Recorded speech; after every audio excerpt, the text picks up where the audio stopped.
आता पाहूयात बातम्या विस्तारानं। एक महत्त्वाची बातमी, शिवसेना नेते रवींद्र वायकरांनी मुख्यमंत्री शिंदेंची भेट घेतलेली आहे।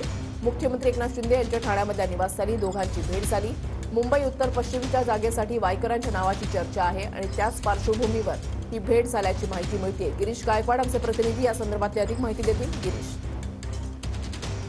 पाहिलं की मुख्यमंत्र्यांची काल रात्री उशिरा शिवसेनेचे नेते रवींद्र वायकर यांनी भेट घेतलेली आहे। मुख्यमंत्री यांच्या ठाण्याच्या निवासस्थानी ही भेट झालेली आहे आणि मुख्यमंत्री एकनाथ शिंदे यांच्यासोबत बैठकही झालेली आहे। त्यासोबतच उत्तर पश्चिम मतदारसंघातून रवींद्र वायकर हे आग्रही असल्याचं बोललं जात आहे आणि त्यांच्या नावाची चर्चा सुद्धा आहे। त्यामुळे जर त्यांना तिकीट मिळालं तर ही निवडणूक नेमकी कशी लढायची आणि कोणत्या आधारावर लढायची आणि कशा पद्धतीनं कार्यकर्त्यांची मोठ बांधायची याबद्दलची प्राथमिक चर्चा जी आहे ती मुख्यमंत्र्यांसोबत झाल्याची माहिती आहे। मुंबई उत्तर पश्चिम मधून वायकरांनी लोकसभा लढावी असं कार्यकर्त्यांचं मत आहे आणि त्यासाठी आता मुख्यमंत्री नेमकी काय भूमिका घेणार आहे पाहणं महत्त्वाचं ठरेल। बैठकांचं सत्र वाढू लागलेलं आहे, काय होईल पाहणं महत्त्वाचं ठरेल। वृषाली, नक्कीच धन्यवाद गिरीश दिलेल्या सविस्तर माहितीसाठी।